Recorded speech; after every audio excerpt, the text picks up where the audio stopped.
Everyone and welcome to baby Viraj channel. आज आपण इथे बनवणार आहोत सांबर। कसं बनवायचं आहे तर इथे मी अर्धा वाटी तुरीची डाळ घेतली आहे। ऑप्शनल आहे, तुम्ही मुगाची पण घेऊ शकतात जर तुम्हाला तुरीच्याने त्रास होत असेल तर। मी तुरीची वाटी म्हणजे अर्धा वाटी तुरीची डाळ घेतली आहे। कुकरमध्ये टाकायची, स्वच्छ धुवून घ्यायची आणि त्याच्यानंतर आपण त्याला 3 शिट्ट्या करून घेणार आहोत। जसं आपण नॉर्मल वरण बनवतो त्याच पद्धतीने। थोडंसं पाणी याच्यामध्ये जास्त झालं तरी काही हरकत नाही आहे, कारण की आपल्याला पाणी एनीहाऊ जास्तच पाहिजे असतं। थोडीशी हळद म्हणजे अर्धा चमचा हळद टाकलेली आहे याच्यामध्ये आणि अर्ध्यापेक्षाही थोडं मीठ टाकलेलं आहे। बस याला आता कुकरचं झाकण लावायचं आणि 3 शिट्ट्या करायच्या। एक लिंबाच्या आकारा एवढा मी इथे चिंच घेतलेली आहे, त्याला आपण भिजत ठेवू म्हणजे आपल्याला चिंचची पेस्ट पण बनवता येईल, जे आपल्याला सांबारमध्ये टाकणं गरजेचं आहे। आता हे भिजत झालं, साईडला करून टाकायचं। आता पॅन घ्यायचा आहे, याची ऑलरेडी मी व्हिडिओ अपलोड केला आहे की सांबार कसा बनवायचा।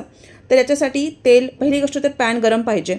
2 चमचे तेल घ्यायचं आहे आणि त्याच्यानंतर एक डिस्क्रिप्शन बॉक्समध्ये सगळ्या गोष्टी डिटेलमध्ये सांगितल्या आहेत की मसाला बनवण्यासाठी काय काय हवं आहे, त्या सगळ्या याच्यामध्ये टाकायच्या आहेत। जिरं झालं, मोहरी झाली, त्याच्यानंतर पांढरी उडदाची डाळ झाली, हरभऱ्याची डाळ आहे 1 चमचा। ह्या सगळ्या गोष्टी चांगल्यापैकी फ्राय करून घ्यायच्या आहेत व्यवस्थित। 1 चमचा हिंग खूप महत्त्वाचा आहे, तोही आपण टाकणार आहोत, त्याच्याने खूप चांगली चव लागते। साऊथ इंडियन डिशेसमध्ये ह्या सगळ्या गोष्टी, साबूत धने आहेत हे पण टाकलेले आहेत आणि ह्या गोष्टी ना साऊथ इंडियन डिशेसमध्ये खूप महत्त्वाच्या असतात। पहिली गोष्ट ते लोक आहे ना खूप बनवून ठेवत नाही, खूप जास्त थोडासा फ्रेशच मसाला बनवतात। आणि त्यानंतर 1 चमचा इथे मिरे घेतलेत। मिऱ्याची पावडरपेक्षा तुम्ही साबूत मिरे घ्या आणि भरपूर असा कढीपत्ता घेतलेला आहे, तुमच्याकडे अवेलेबल असेल तेवढा तुम्ही कढीपत्ता घेऊ शकतात। अर्धा चमचा फक्त याच्यामध्ये मी मेथीचे दाणे टाकलेले आहेत, तेही आपण रोस्ट करून घेणार आहोत। आणि 1 चमचा सुकलेलं खोबरं, तुम्हाला हवं असेल तर फ्रेश खोबरं घेतलं तर जास्त चांगलं, पण माझ्याकडे फ्रेश नव्हतं तर मी सुकलेलं घेते। त्याच्यानंतर अर्धा चमचा आलं घेतलेत आणि 10 ते 12 पाकळ्या ह्या लसणाच्याच व्यवस्थित सोलून घेतलेल्या आहेत, त्याही मी याच्यात टाकून घेतल्या आणि त्या आपण रोस्ट करून घ्यायच्या आहेत। आणि ह्या सगळ्या गोष्टी, तेल आपलं ऑब्झर्व ऑलरेडी झालेलं आहे, आपल्याला फक्त त्याचा चांगला फ्लेवर आला तर गॅस बंद करून घ्यायचा आहे। आणि 8 ते 10 अशा मी लाल मिरच्या घेतल्या आहेत, सुकलेल्या लाल मिरच्या। आता हे सगळं मिश्रण एका पॅनमध्ये काढून घ्यायचं आणि थंड होत ठेवायचं। पॅन म्हणजे मिक्सरचं भांडं। आता भाज्या कोणत्या, तर कोथिंबीर घेतली आहे, भरपूर अशी कोथिंबीर घ्यायची, कारण की कोथिंबीर पण भरपूर पाहिजे। कांदा आणि टोमॅटो तर एकदम कंपल्सरी आहे। कांद्याचे मी मोठे मोठे पीसेस करून घेतलेत, तुम्हाला याच्यापेक्षा मोठे हवे असेल तर तेही तुम्ही करू शकता। आणि टोमॅटो 2 कांदे आणि 1 टोमॅटो। भाज्या तुमच्या ऑप्शनल, इथे मी शेवगा घेतला आहे, भोपळा घेतला आहे, तुम्ही डांगर पण घेऊ शकतात, वांग 1 घेतलं आहे। त्यानंतर इथे आपली चिंचची पेस्ट जी आहे ती करून झालेली आहे आणि त्याचबरोबर इथे आपलं जे वरण होतं त्याच्या 3 शिट्ट्या करून मी कुकरमधून हे काढून एका छोट्याशा बाउलमध्ये काढून घेतलं आहे आणि त्याच्यामध्ये पण पाणी भरपूर आहे, चांगल्यापैकी हे शिजलं गेलं आहे। ह्या सगळ्या भाज्या आपल्याला लागणार आहेत आणि आता आपलं हे जे मिश्रण आहे ते सुद्धा थंड झालेलं आहे। हे बघा, याच्यामध्ये तुम्ही एकतर आत्ताच थोडंसं बारीक करून घ्या, नंतर पाणी टाका, किंवा मग आत्ता पाणी टाकलं तर थोडा जास्त वेळ तुम्हाला फिरवावं लागतं। इथे मी अर्धा ग्लास पाणी टाकलं आहे आणि आता झाकण बंद करून याची पेस्ट तयार करून घेणार आहे। त्याचबरोबर आता इथे मी पुन्हा 2 चमचे तेल टाकलेलं आहे, मोहरी टाकायची आहे, जिरं टाकायचं आहे आणि खूप जास्त तेलकट नसतं, म्हणजे एकदम त्याला तर्री वगैरे अशी काही नसते, सांबरला नॉर्मल असतं, त्यामुळे याच्यात फक्त 2 चमचे तेल जाईल। त्यानंतर कांदा जो होता आपला, तो कांदा आपल्याला याच्यात टाकून घ्यायचा आहे। परतवताना तो खूप जास्त ब्राउनिश करायची काही गरज नाही, एक साधारण त्याचा ट्रान्सलुसंट कलर झाला ना, म्हणजे थोडासा अशा प्रकारे, बस त्याचा कलर थोडासा चेंज झाला की आपलं काम संपलं। त्याच्यानंतर इथे आपण टोमॅटो टाकूया। टोमॅटो पण टाकल्यानंतर तेही खूप शिजवायची गरज नाही आहे, कढीपत्ता टाकायचा। याच्यामध्ये खूप झणझणीत अशी फोडणी दिली जात नाही सांबारमध्ये, त्याच्यामुळे, आणि साधं फिक्कं असतं, त्याच्यामुळे छोटे मुलंसुद्धा खाऊ शकता। अर्धा चमचा हळद, 1 चमचा लाल तिखट, तुम्हाला हवं असेल तर तिखट थोडे जास्त करा। कांदा लसूण मसाला पण टाकला आहे, ऑप्शनल आहे, टाकलं तर चालेल, नाही टाकलं, मला थोडंसं जास्त तिखट आवडतं म्हणून मी त्या पद्धतीने करते आहे। तुम्ही नाही टाकलं किंवा टाकलं तरीही चालेल, काय हरकत नाही। त्याचबरोबर आपण आता याच्यामध्ये पाणी टाकणार आहोत। पाणी खूप जास्त नाही टाकायचं, कारण की आपल्याला कन्सिस्टन्सी बघायची आहे, पण जेव्हाही तुम्ही पाणी वापरणार आहात तर गरम पाणीच वापरायचं आहे, थंड पाणी नाही। आता भाज्या ना थोड्याच घेतल्या आहेत, कारण की सांबारमध्ये ऑलरेडी खूप भाज्या असतात आणि सगळेजण सगळ्याच भाज्या खातात असं नाही, त्याच्यामुळे, आणि भरपूर भाज्या असतात त्याच्यामुळे एनीहाऊ ते भरपूर होतं।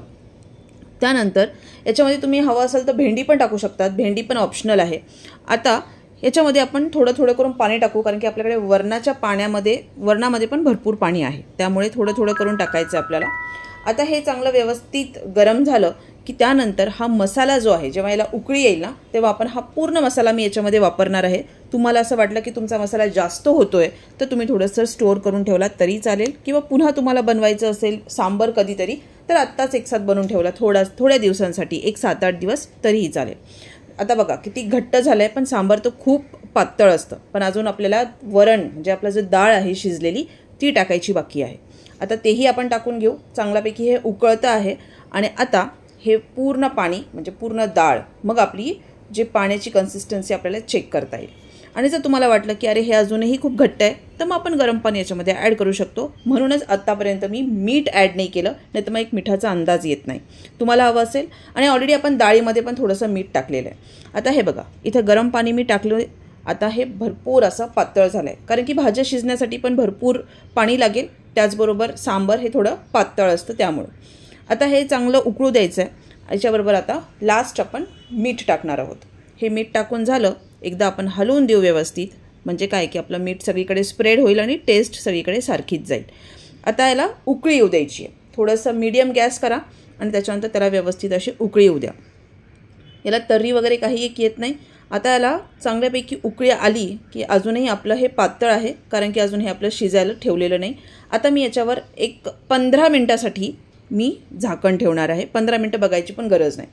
15 मिनटानंतर तुम्ही बघू शकतात की चांगली याला उकळी आलेली आहे. आता आपण झाकण काढूया आणि ह्या सगळ्या गोष्टी मी मीडियम फ्लेमवर केलेल्या आहेत. पुन्हा एकदा आपण मिक्स करून देऊ. बघूया की आपलं डाळ शिजली आहेत की नाही, किंवा सांबार पूर्ण झालं आहे की नाही, भाज्या शिजल्या आहेत की नाही. अजून एक 5 मिनटासाठी ठेवलं. 5 मिनटानंतर पुन्हा आपण याला काढून घेऊ. तुम्हाला भाज्यांची कलर पण चेंज झालेला दिसेल आणि शेंगावरनंच कळतं की अरे आपली शेवग्याची शेंग जी आहे ती इतकी फुगली आहे की ती 100% शिजलेली असणार. तर तेच मी चेक करते की वांगे शिजलेत की नाही, किंवा मग आपलं शेवग्याची शेंग आहे ती शिजली आहे की नाही. ह्या सगळ्या भाज्या बघून घ्यायच्या. आणि आता आपली कन्सिस्टन्सी जी आहे तीसुद्धा बऱ्यापैकी घट्ट वाटायला लागली आहे. आता काय करायचं, सगळ्यात शेवटी हे जे चिंच आहे ती चिंच आपल्याला याच्यामध्ये टाकायची आहे. आणि मी ही चिंच 1 चमचा एवढं चिंच टाकले. तुम्हाला हवं असेल तर तुम्ही थोडी जास्त पण टाकू शकता. आणि 2 चमचे गूळ मी याच्यात ॲड केला आहे. आता काही लोकांना गूळचं प्रमाण जास्त आवडत असेल तर, म्हणजे गोड जास्त आवडत असेल तर मग थोडंसं गूळ वाढवला तरी काही हरकत नाही.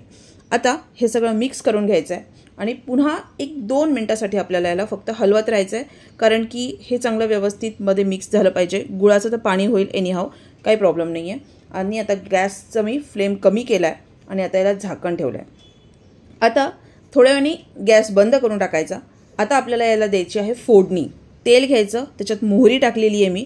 तेल चांगलं तापलं की त्याच्यानंतर आपण याच्यामध्ये जिरं ॲड करणार आहोत. जिरं चांगलं फुललं की आता आपल्याला याच्यामध्ये काय काय टाकायचं, तर 1 चमचा मी चना डाळ म्हणजे हरभऱ्याची डाळ घेतली आहे, कढीपत्ता घेतला आणि लाल मिरची घेतली आहे. हे पण खूप महत्त्वाचं आहे. आता ह्याच्यामध्ये सगळं टाकून द्यायचं. चांगली आपली फोडणी बसली की हाच फोडणीचा पॅन आपल्याला उचलायचा आहे आणि जे आपण सांबर बनवलं आहे त्या सांबरमध्ये हे आपल्याला टाकायचं आहे. तर हे चांगल्यापैकी आपण इथे व्यवस्थित मिक्स करून घेऊ, म्हणजे आपली फोडणी चांगली बसेल. गॅस अजूनही चालू आहे, फक्त एकदम कमी फ्लेमवर आहे तो, त्यामुळे. आणि आता छानपैकी हे तडतडलं की आपल्याला हे झाकण ओपन करायचं आणि मस्त त्याच्यामध्ये टाकायचं आणि लगेच झाकण बंद करायचं. म्हणजे काय की हे त्याची टेस्ट आहे ना सगळीकडे येते. आता हे आपण मस्तपैकी एका बाउलमध्ये काढून घेऊया आणि सर्व करूया. मग इडलीबरोबर करा, तुम्ही राईसबरोबर सुद्धा खाऊ शकतात. व्हिडिओ आवडला तर लाईक, शेअर आणि सबस्क्राईब नक्की करा.